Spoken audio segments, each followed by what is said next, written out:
ஒரு நாட்டை ஆளக்கூடிய இளவரசி கரத்திலே ஓட்டை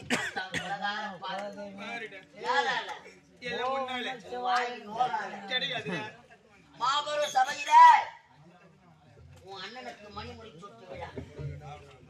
அமைச்சர் கரத்தால் மணிமுடி சூட்டினா அவமானமா?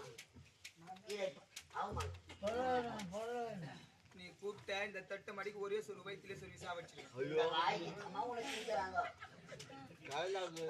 கூத்தே இல்ல கூத்து இல்ல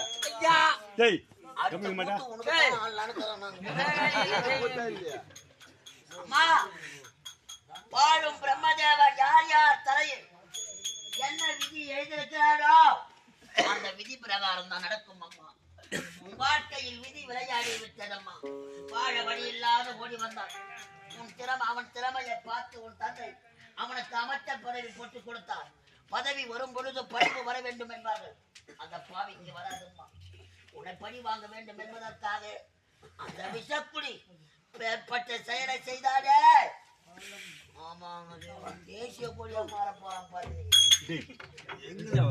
அவன் போற பஸ் தூக்குவாங்களோ.